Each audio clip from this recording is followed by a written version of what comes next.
कुछ दिनों पहले जब 2500 रुपये देने की बात हुई तो दिल्ली की मुख्यमंत्री रेखा गुप्ता जी ने कहा कि आम आदमी पार्टी दिल्ली का खजाना खाली करके चली गई। और आज दिल्ली के सभी अखबारों में, चाहे वो हिंदी के हों चाहे वो अंग्रेजी के हों, फुल पेज ऐड दिया है। और ऐड में कुछ नहीं है। दिल्ली सरकार भी भाजपा की है, केंद्र सरकार भी भाजपा की है, डबल इंजन की सरकार है। तो वो जवाब दें कि अब ये हालत खराब क्यों हो रही है। देखिए, कुछ दिनों पहले जब 2500 रुपये देने की बात हुई तो दिल्ली की मुख्यमंत्री रेखा गुप्ता जी ने कहा कि आम आदमी पार्टी दिल्ली का खजाना खाली करके चली गई। खजाने में पैसा ही नहीं है तो 2500 रुपये नहीं दे पाएंगे। और आज दिल्ली के सभी अखबारों में, चाहे वो हिंदी के हों चाहे वो अंग्रेजी के हों, फुल पेज ऐड दिया है। और ऐड में कुछ नहीं है, सिर्फ हमने जी 1 लाख करोड़ का बजट पास कर दिया, ये है इस ऐड के अंदर। तो इसका मतलब तो आपके पास बहुत पैसा है जिसके लिए आप जो है पैसा खर्च कर रहे हैं। और जब आम आदमी पार्टी आधे पेज का ऐड देती थी तो भारतीय जनता पार्टी कितनी हाय तौबा करते थे। कोर्टों के अंदर जज कहने लग जाते थे कि साहब आप पैसा खर्च कर रहे हैं। और यहाँ पे खुल्लम खुल्ला जो है फुल पेज ऐड दी जा रही हैं, इसके ऊपर कोई शोर नहीं है। तो भारतीय जनता पार्टी बताए सैद्धांतिक रूप से वो ऐड के साथ थे या ऐड के खिलाफ थे, या उनकी परेशानी आम आदमी पार्टी की ऐड से थी, अपनी ऐड से नहीं है। देखिए, कल 2 बड़े मामले दिल्ली के अंदर सामने आए।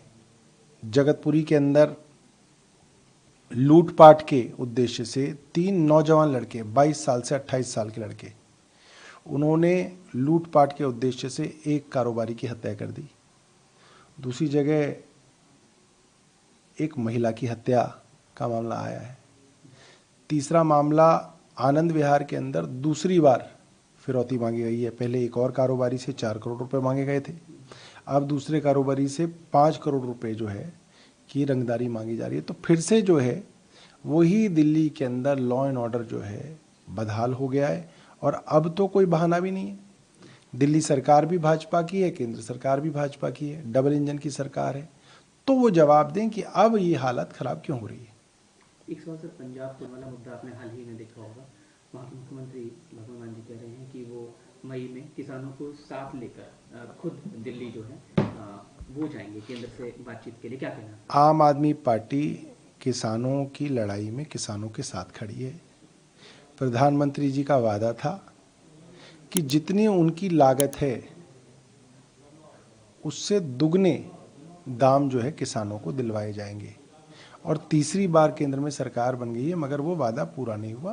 तो उस वादे को पूरा कराने के लिए जो भी होगा, हमारी सरकार और मान साहब प्रतिबद्ध है।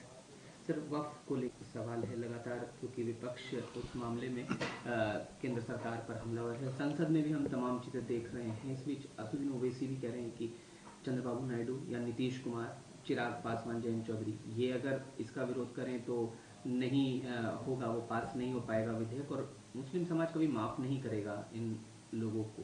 तो इस पर आप क्या? देखिए, मुझे लगता है कि इसके अंदर मामला हिंदू मुस्लिम से ज़्यादा ये है कि करोड़ों अरबों की ज़मीन को सरकार हड़प कर अपने बड़े बड़े उद्योगपति मित्रों को देना चाहती है। समस्या ये है, सिर्फ इसके लिए सारी की सारी कवायद चल रही है। दूसरी बात, एनडीए की सरकार के अंदर भी इसको लेके मतभेद हैं, क्योंकि कल ही चंद्रबाबू नायडू साहब ने कहा है कि वो इसके पक्ष में नहीं है। तो पहले एनडीए अपने घर में जो है इसके लिए एक राय बना ले, फिर पार्लियामेंट में लेके आए। अगर आप ताज़ा खबरों के साथ हमेशा जुड़े रहना चाहते हैं तो अभी हमारे YouTube चैनल पंजाब केसरी दिल्ली को सब्सक्राइब करें। साथ ही Facebook और Instagram पर भी हमें फॉलो करना ना भूलें। आपका समर्थन ही हमारी ताकत है। धन्यवाद।